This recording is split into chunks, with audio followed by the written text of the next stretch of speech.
നോറയ്ക്ക് big boss വീട്ടിലെ വൈരാഗ്യമുള്ള, അതായത് ഏറ്റവും വൈരാഗ്യമുള്ള രണ്ട് വ്യക്തികൾ എന്ന് പറയുന്നത് അവിടെ ജാസ്മിനും ജിൻഡോയുമാണ്. ഇപ്പൊ അതിൽ സിജോയും ഉൾപ്പെട്ടിട്ടുണ്ടായിരിക്കാം. പക്ഷേ ഇന്ന് ജയിൽ നോമിനേഷന്റെ സമയത്ത് അവിടെ ജിൻഡോയെ മാത്രം ടാർഗറ്റ് ചെയ്യുന്ന നോറയെ നമുക്ക് കാണാനായിട്ട് സാധിച്ചു. ജാസ്മിന്റെ അടുത്തുള്ള ദേഷ്യമൊക്കെ നോറയ്ക്ക് പോയോ എന്ന് തോന്നിപ്പോയി. നോറ അവിടെ ജാസ്മിനെ സപ്പോർട്ട് ചെയ്ത് സംസാരിക്കുന്നു. അതാണ് എനിക്ക് അതിശയം തോന്നിപ്പോയി നോറയുടെ സംസാരം കേട്ടിട്ട്. നോറ പറയാണ് ജാസ്മിനെ ജയിലിലേക്ക് നോമിനേറ്റ് ചെയ്യാമെന്ന് പറഞ്ഞ സമയത്ത് അവിടെ നോറ പറയുന്നുണ്ട്, ജാസ്മിന് ഓൾറെഡി നമ്മൾ ശിക്ഷ കൊടുത്തു കഴിഞ്ഞു, ജോലിയിൽ നിന്ന് പിരിച്ചുവിട്ടുകൊണ്ട്. ആ ഊള എന്ന് വിളിച്ച ആ ഒരു വാചകത്തിനും ഗ്യാസ് ഓഫ് ചെയ്തു എന്നുള്ള ഈ കാരണങ്ങളൊക്കെ നമ്മുടെ മനസ്സിലുണ്ടായിരുന്നുകൊണ്ട് നമ്മൾ ജോലിയിൽ നിന്ന് പിരിച്ചുവിട്ട് ജാസ്മിനോടുള്ളത് നമ്മൾ വീട്ടിൽ കഴിഞ്ഞു.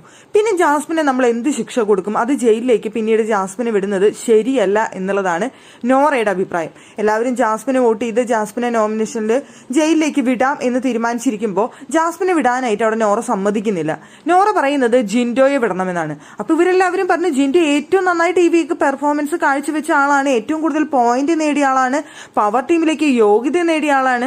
അങ്ങനെ ഇരിക്കുന്ന ജിൻഡോയെ എങ്ങനെ വിടും എന്ന് ചോദിക്കുമ്പോൾ നോറ പറയുന്നത് ഒരു വീക്കിലെ പെർഫോമൻസ് വെച്ച് നോക്കുന്ന സമയത്ത് അയാൾ ചെയ്ത പല കാര്യങ്ങളും ശരിയല്ല, അതുകൊണ്ട് അയാളെ ജയിലിലേക്ക് വിടണം എന്നുള്ളതാണ് എന്റെ അഭിപ്രായം എന്നാണ് നോറ അവിടെ പറയുന്നുണ്ടായിരുന്നത്. അവിടെ ജയിലിലേക്ക് വിടേണ്ടത് ജാസ്മിന് വിട്ടുന്നതുകൊണ്ട് കുഴപ്പമൊന്നുമില്ല, ഊള എന്ന് വിളിച്ചു എന്നുള്ളൊരു കാരണം കൊണ്ട്. പക്ഷേ അങ്ങനെ നോക്കുമ്പോൾ ജാസ്മിനേക്കാളും തെറ്റ് ചെയ്തത് അവിടെ റസ്മിനായിരുന്നു എന്ന് പറയേണ്ടി വരും. പക്ഷേ അതിൽ ജയിലിലേക്ക് വിടാനായിട്ട് അവിടെ ജോലിയിൽ നിന്ന് രാജിവെച്ച് പോയ ഒരു ടീമുണ്ട്. അവർ വേണമെങ്കിൽ നമുക്ക് രാജിവെച്ച് പോയി ജോലിയിൽ കണ്ടിന്യൂ ചെയ്തില്ല, ഒരു ഹോട്ടലിനോട് കാണിക്കേണ്ട മര്യാദ കാണിച്ചില്ല എന്നൊക്കെയുള്ള കാരണങ്ങൾ കൊണ്ട് അവർ പെർഫോമൻസ് നടത്തിയെന്നതൊക്കെ ശരി തന്നെ. പക്ഷേ ജോലി രാജിവെച്ച് പോയി, അവിടെ ഓണേഴ്സിന് അനുസരിച്ചില്ല, ഗസ്റ്റിനെ ബഹുമാനിച്ചില്ല എന്നൊക്കെ പറഞ്ഞുകൊണ്ട് അവരെ നോമിനേറ്റ് ചെയ്യാം. അവിടെ നോമിനേറ്റ് ചെയ്യാനായിട്ട് ശരണ്യുണ്ട്, സായി ഉണ്ട്, അപ്സരയുണ്ട്, ഇത്രയും പേരുണ്ടായിട്ട് അവരെ ഒന്നും നോമിനേറ്റ് ചെയ്യാതെ, നന്ദനെ പിന്നെ നോമിനേറ്റ് ചെയ്യാൻ പറ്റില്ല, ഓൾറെഡി ക്യാപ്റ്റൻ ആയതുകൊണ്ട്.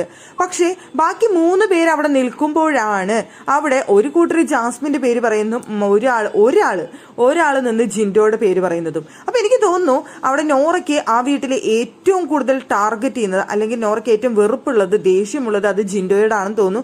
അത് കഴിഞ്ഞിട്ടേ ജാസ്മിനോടും പിന്നെ സിജോയുടെ ഒക്കെ ഉള്ളൂ എന്നാണ് എനിക്ക് തോന്നുന്നത്. എല്ലാ വീക്കും എന്തുണ്ടെങ്കിലും ജിൻഡോയുടെ പേര് പറഞ്ഞില്ലെങ്കിൽ നോറയ്ക്ക് യാതൊരുവിധ സമാധാനം ഉണ്ടാവില്ല.